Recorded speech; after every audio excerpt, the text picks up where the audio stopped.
Welcome back, and I'm Bob Greenspan. The title of this podcast is J.M. Cook's Battery Cure, and the subject is science versus pseudoscience.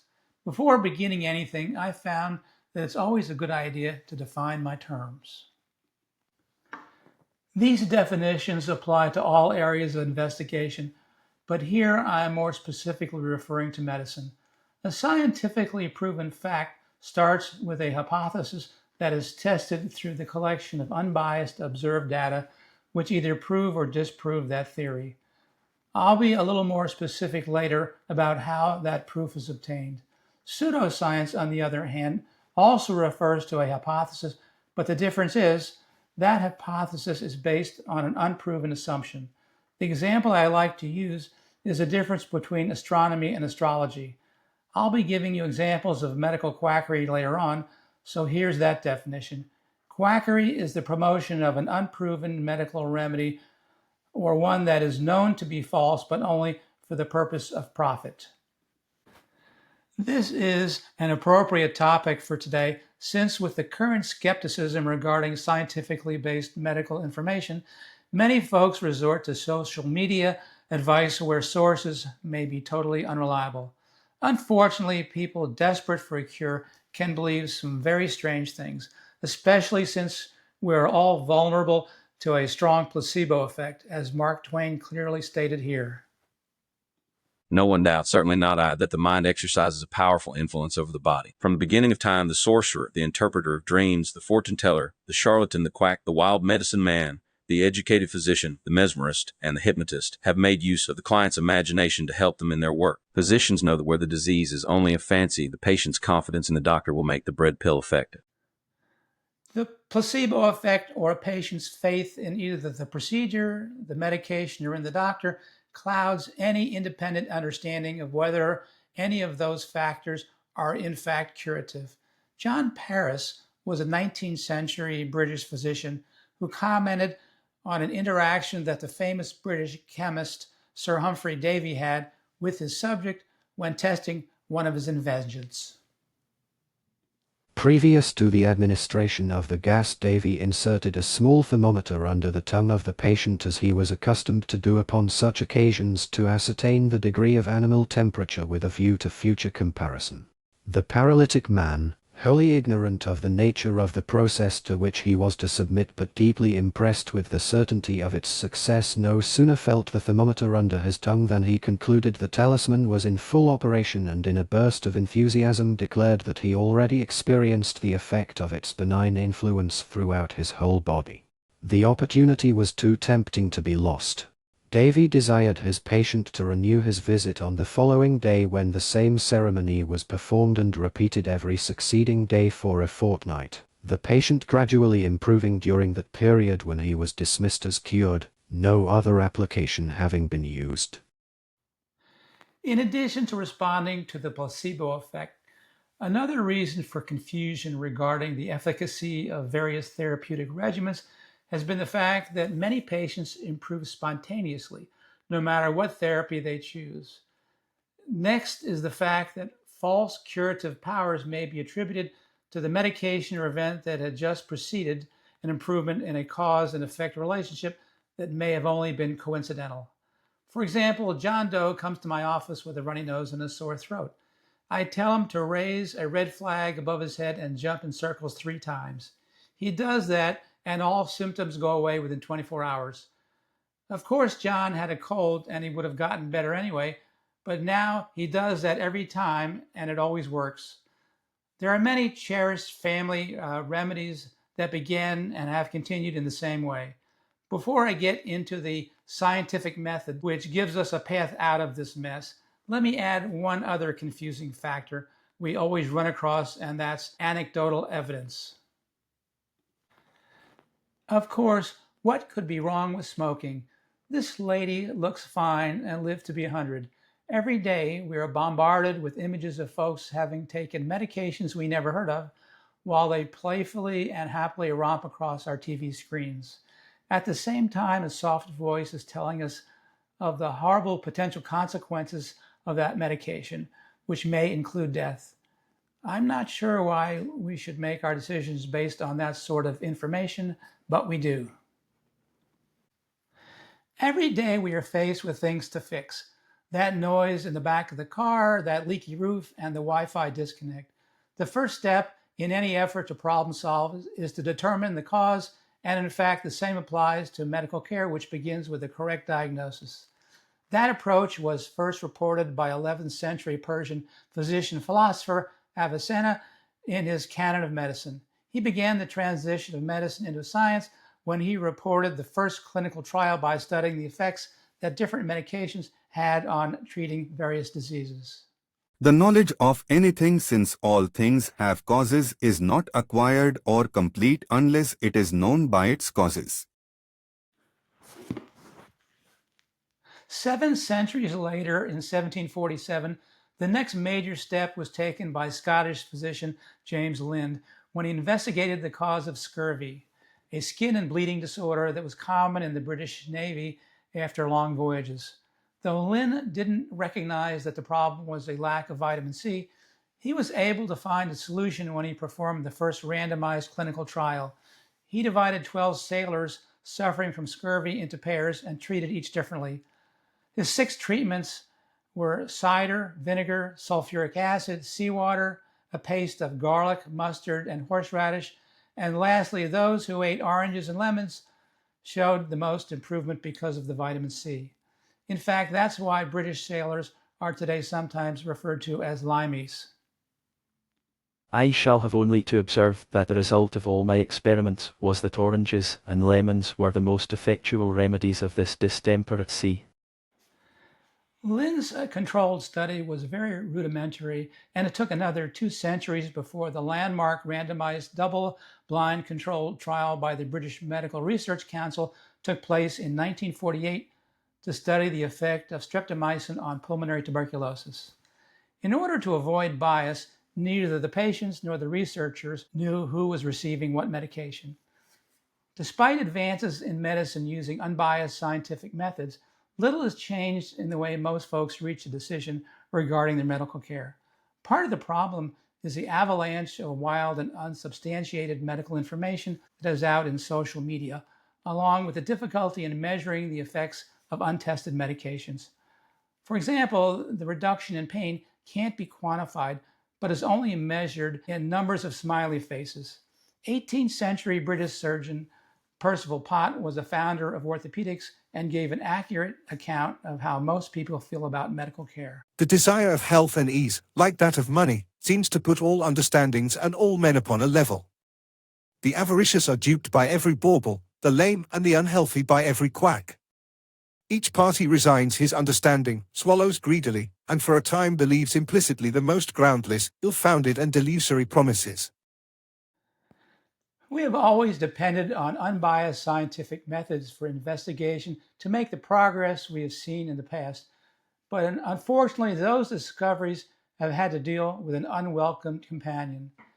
That companion, pseudoscience, is still with us, so I'd like to spend a little time on that subject. As I mentioned earlier, my definition of pseudoscience is a method to logically explain a process or an event, but based on false or unproven assumptions. I would also like to add that many times a profit motive is involved. Dr. Oliver Wendell Holmes is one of the most influential physicians of the 19th century. He was the father of the great Chief Justice of the Supreme Court by the same name, and he taught at the Harvard Medical School.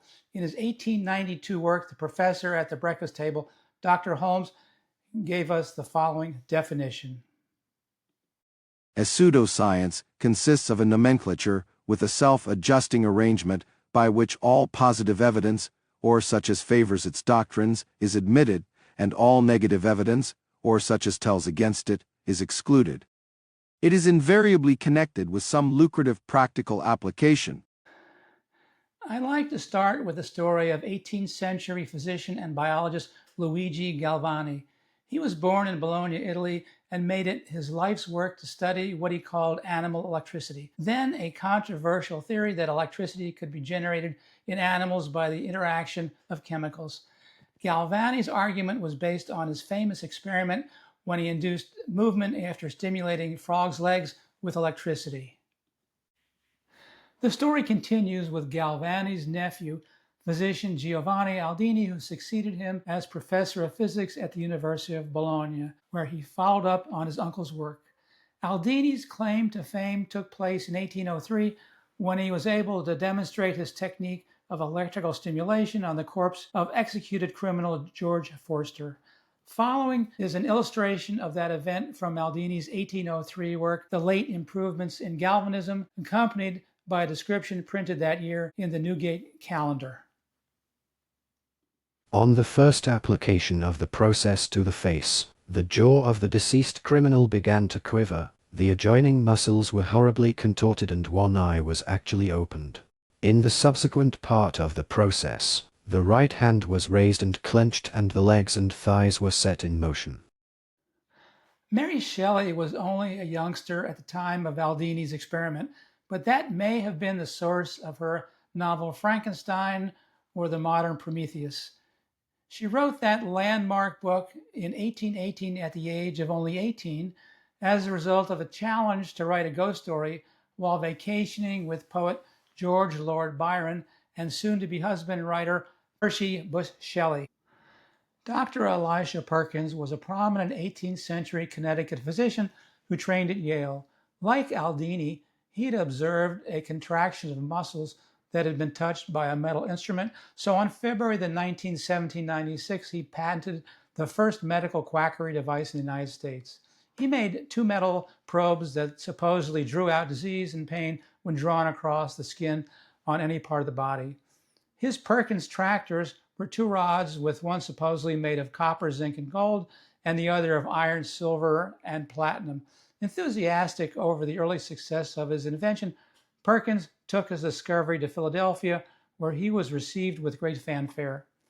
At Perkins' arrival, Congress was in session, with many fascinated by his miracle cure, including George Washington, who purchased a set for his family. Chief Justice Oliver Ellsworth commented, "In some cases, the effects wrought are not easily ascribable to imagination, great and delusive as is its power." Following is an 1801 aquatint by James Gilray of those tractors in action, with an endorsement by Dr. Walter Steiner. Diseases of the most obstinate nature which had baffled medical art were removed by the metallic tractors, and many persons of advanced age, who had been crippled for years with chronic rheumatism, were, in several instances, perfectly cured. Perkins was unfazed by criticism of his invention, and he vigorously marketed it throughout the country. Ironically, in 1799, he traveled to New York in order to cure an epidemic of yellow fever with his tractors, but died there from the disease that he had hoped to treat. Prior to his death, he was expelled by the same Connecticut Medical Society that he had helped form. In May of 1796, the following resolution was passed by that society.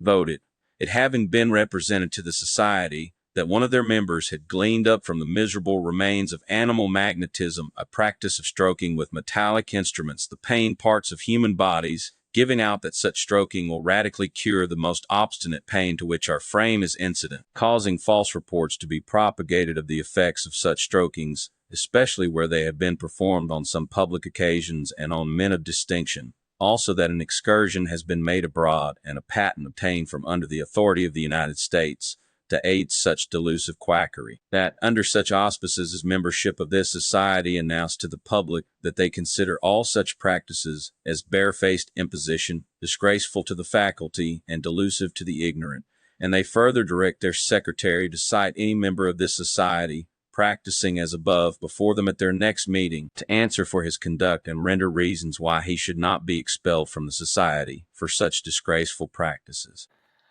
I've been talking about the interference of pseudoscientific beliefs on medical care and progress, so in the rest of this podcast, I'll be giving you some examples of how folks have taken small facts and have unjustifiably expanded them into major industries.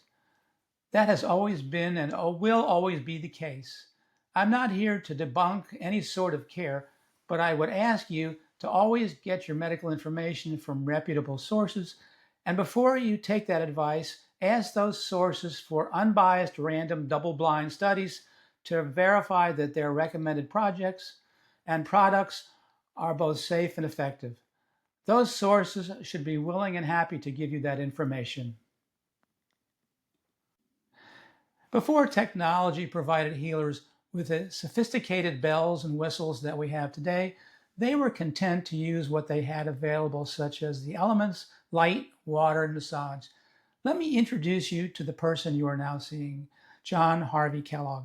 Dr. Kellogg was a physician in Battle Creek, Michigan, and director of the very popular Battle Creek Sanitarium, which was founded by members of the Seventh-day Adventist Church, where all sorts of out-of-the-mainstream medical practices and treatments were employed.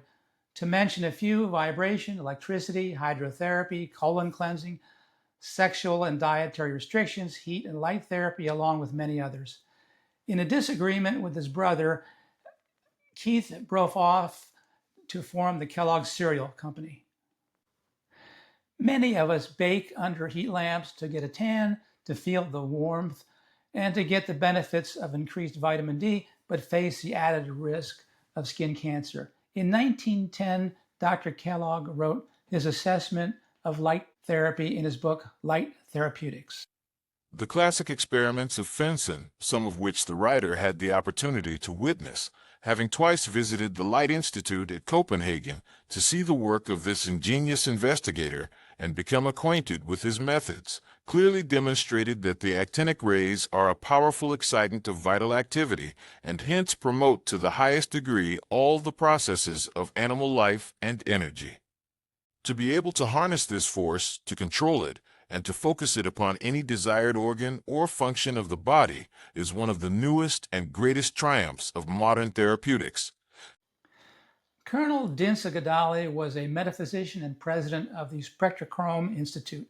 According to his theories, most diseases could be treated by shining color lights on the ill and the disabled. The foundation of Gadali's therapy rested on the assumption that colors projected on the skin were effective in treating various diseases, both internal and external, altering abnormal physiology. He used as his justification the beneficial effect that light has on treating neonatal jaundice and in activating vitamin D. Since 97% of the body is composed of the four elements oxygen, hydrogen, nitrogen, and carbon, according to him, the human body was responsive to the four color wave potencies of those elements: blue, red, green, and yellow. The instrument he used allowed colors to be mixed and projected on the patient in primary and secondary color combinations, which would suppress disease in different organs. For the full effect, patients were to sit in front of the color projector while nude and facing north during certain phases of the moon. As one might expect, all did not go well for Dr. Gadali, but despite an avalanche of indictments and court battles, he sold about 10,000 devices. During one trial, he called 65 witnesses, but one of them suffered a seizure after just having claimed to be cured of epilepsy. It took until 1959 for a permanent injunction to be issued against Gadali and his Spectrochrome devices.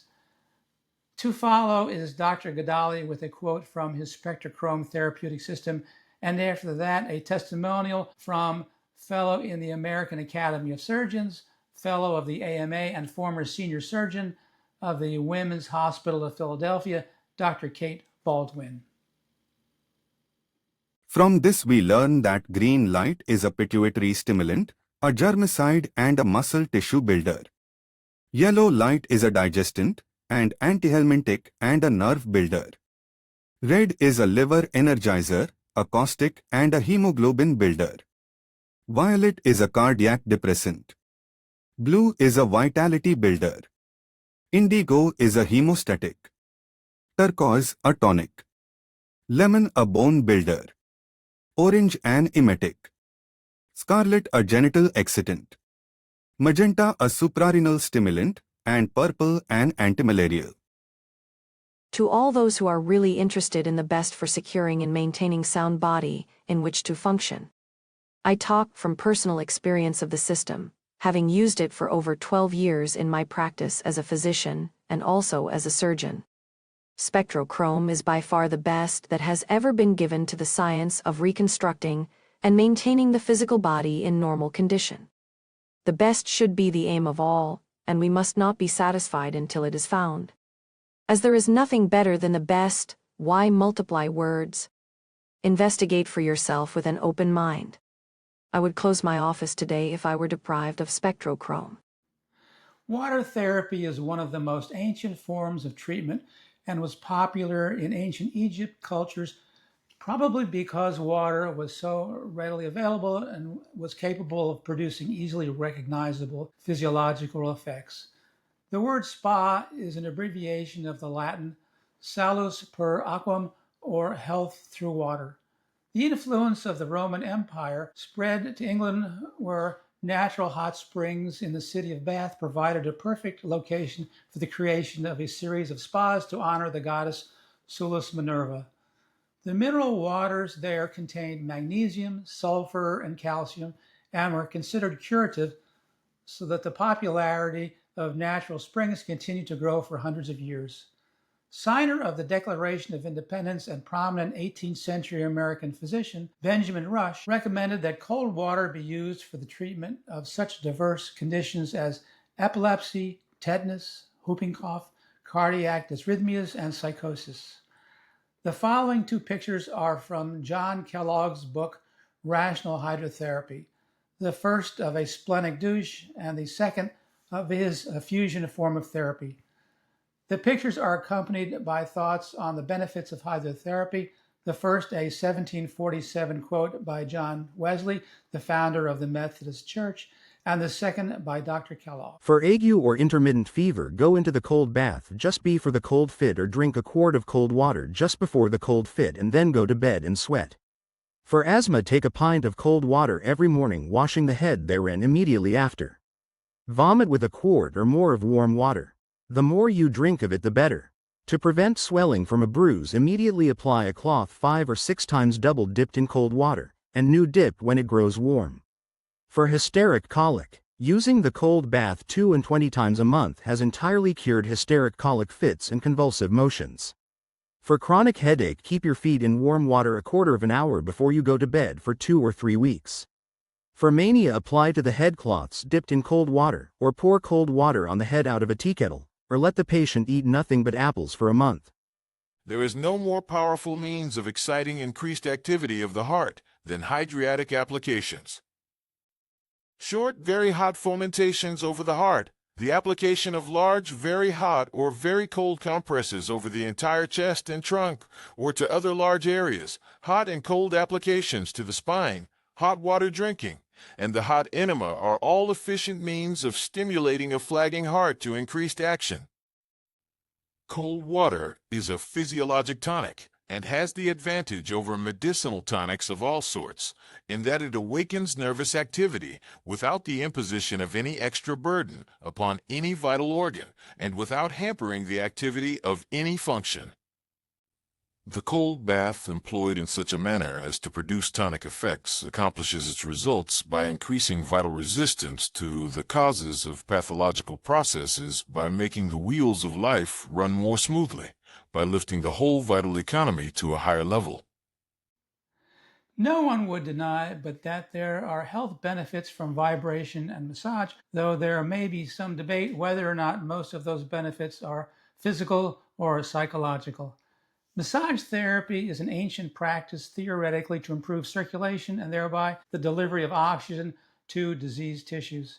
In the next picture, you will hear what Dr. Maurice Pilgrim had to say about vibratory treatments in his 1911 book, Mechanical Vibratory Stimulation, while you see a patient receiving a vibratory treatment for headaches from a 1913 book by Dr. John Kellogg.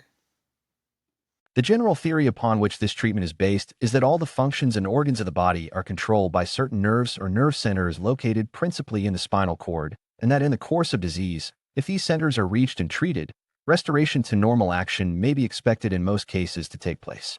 Treatment by mechanical vibratory stimulation has been found by practical experiment to be capable of increasing the volume of the blood and lymph flow to a given area or organ, increasing nutrition, improving the respiratory process and functions, stimulating secretion, improving muscular and general metabolism, and increasing the production of animal heat, stimulating the excretory organs and assisting the functions of elimination, softening and relieving muscular contractures, relieving engorgement and congestion, facilitating the removal through the natural channels of the lymphatics of tumors, exudates, and other products of inflammation, relieving varicosities and dissipating eruptions, inhibiting and relieving pain.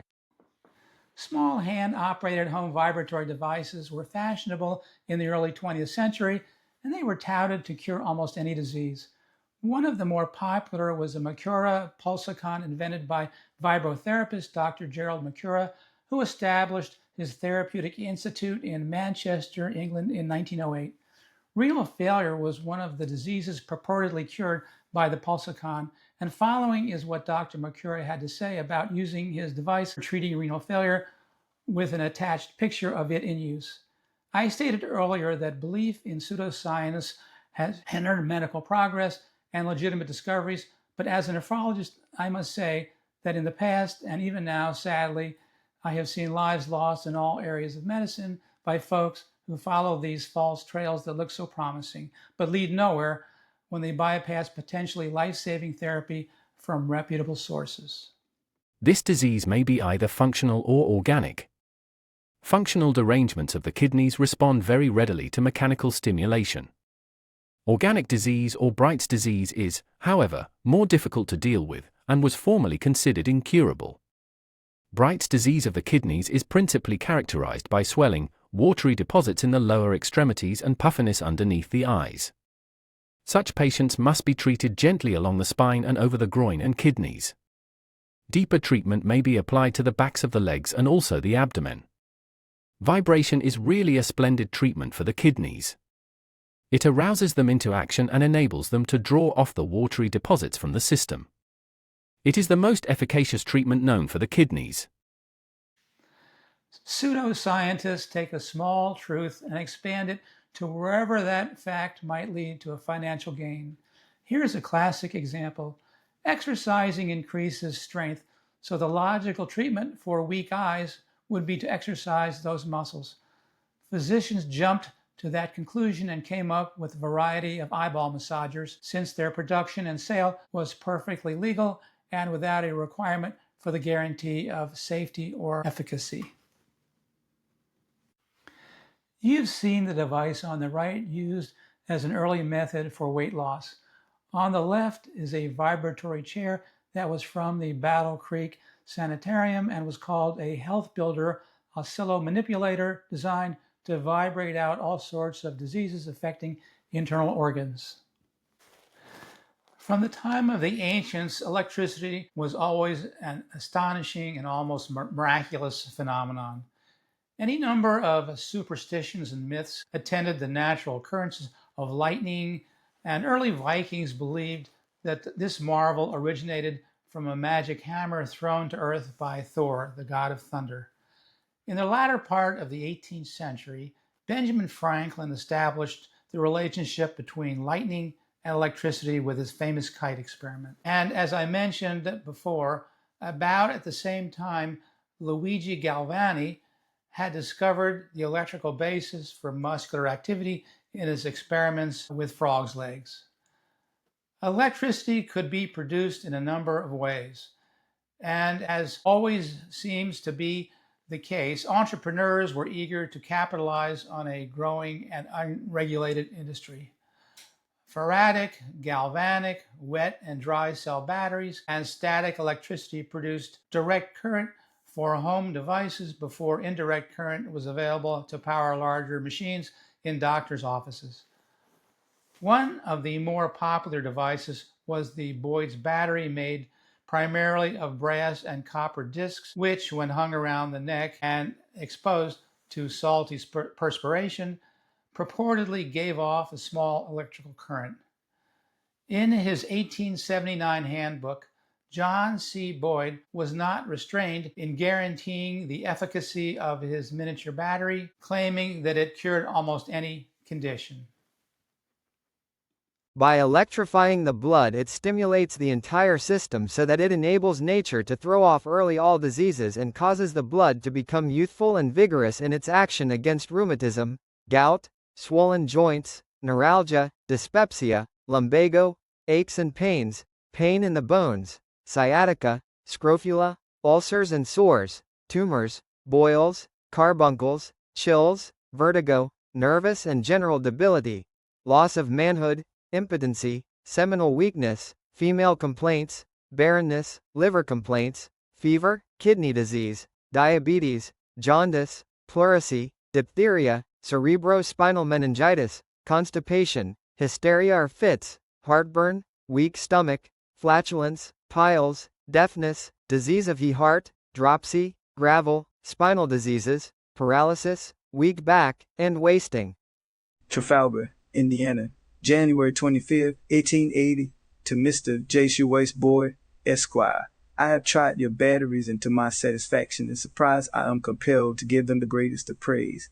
I have been troubled with the itchy piles, and it is doing me much good. I think in a few weeks more I will be entirely cured. My wife has also worn one, and it has done her more good than all the doctors in the land could do. She was troubled with many female complaints and cold feet. It has warmed up her feet so that she can sleep with her feet out from under the cover part of the time now. My little boy is wearing one for rheumatism.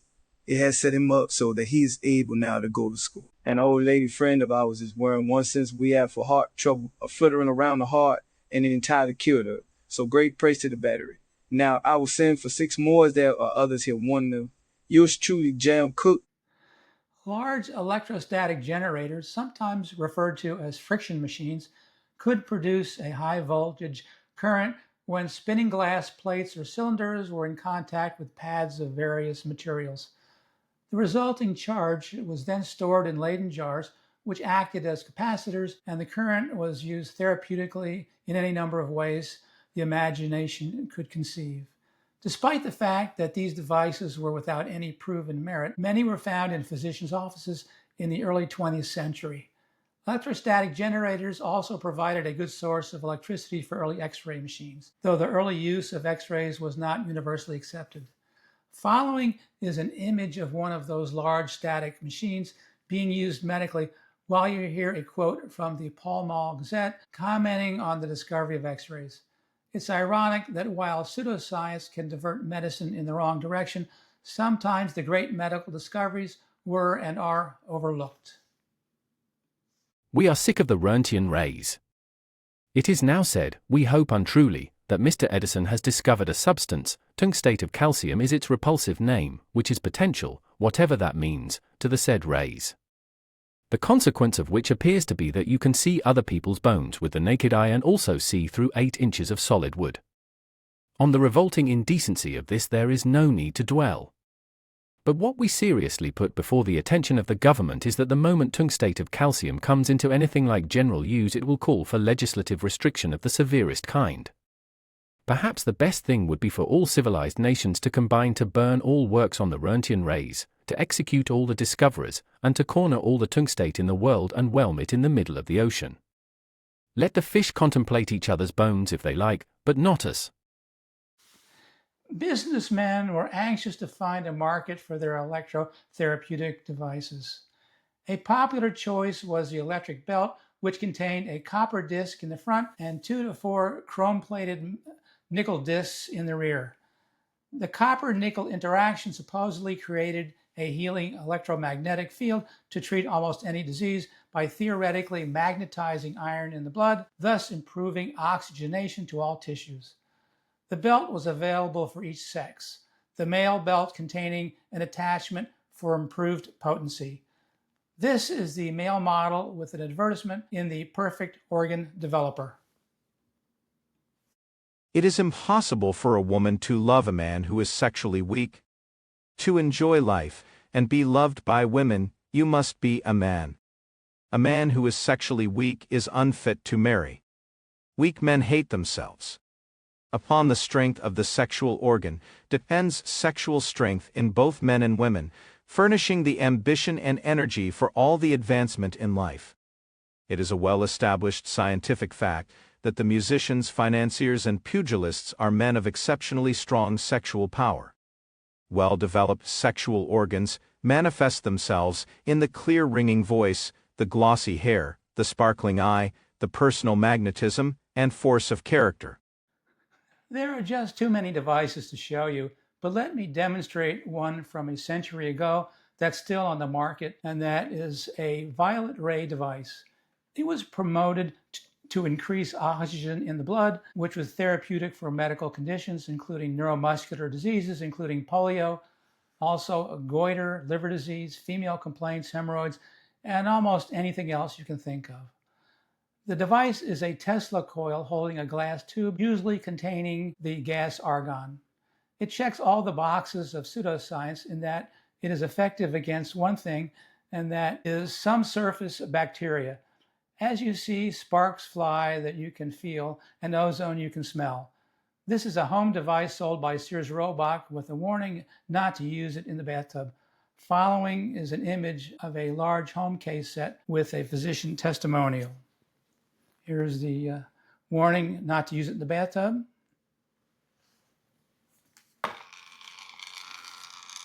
Here's the device.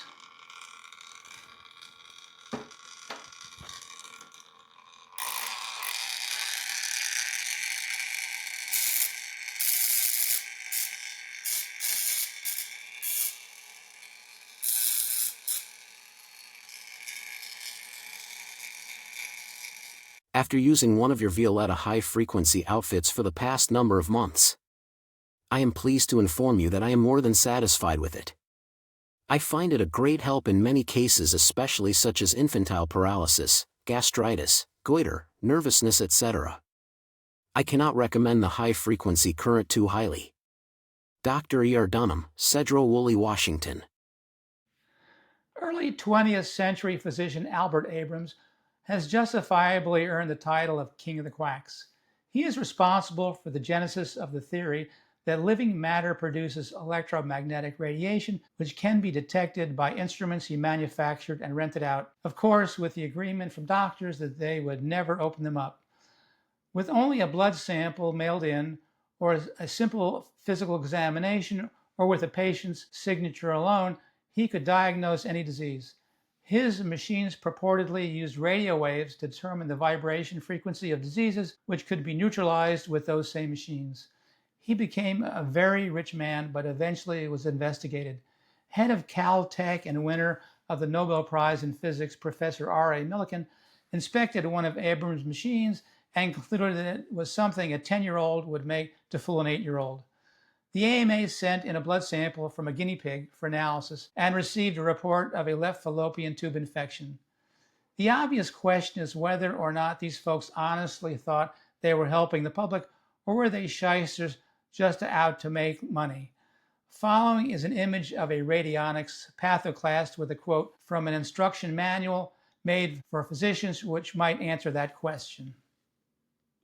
If you prefer to have your patient get some sensation during a surging treatment, just turn on a small amount of current by adjusting the pulsoidal control switch. A steady flow of pulsoidal current is thus added to the pathoclast treatment. This has a good psychological effect on some patients who must feel something to be convinced that they are receiving a treatment. The production of radium from pitchblende by Pierre and Marie Curie in 1898 was a dramatic medical advance. This was the early 20th century, and the newly discovered wonder of radioactivity awaited commercial application to be eagerly supplied by innovative entrepreneurs who had no idea of the potential benefits or dangers of radioactivity. Dangerous substances were to be had in cosmetics, clothes, soaps, baths, drinking water, and in almost everything else. Coming up is the picture of a popular radioactive mineral spring and a jug that was to be used daily to drink radioactive water. After insertion, the suppository quickly dissolves and the radium is absorbed by the walls of the colon. Then within a few minutes, it enters the bloodstream and traverses the entire body. Every tissue, every organ of the body is bombarded by its health-giving electric atoms. Thus the use of these suppositories has an effect on the human body like recharging has on an electric battery. These are some of the conditions treated with radium: blood pressure, rheumatism, asthma, appendicitis, Bright's disease, constipation, diabetes, paralysis, prostate gland and female troubles. To whom it may concern. Some time ago I was badly afflicted with dropsy. My lower limbs were terribly swollen and I was past going. Doctoring did me no good. Finally, I was persuaded by a friend to get a piece of uranium ore, put it in water and drink the radioactive water therefrom. This I did and the results were marvelous. Right away the swelling began to disappear and in a remarkably short time it had gone entirely and I have not been bothered in the slightest since that time. This has been more than a year ago. My daughter was similarly affected. She used the ore the same way that I did and she too was completely cured. Respectfully submitted, Mrs. F. M. Schaefer, Moab, Utah, December 17, 1923. This is the last of my first 3 podcasts. In doing these myself, I have no idea whether or not there is any interest, but if there is, I'll be happy to record some more. Thanks for watching, and perhaps I'll see you again.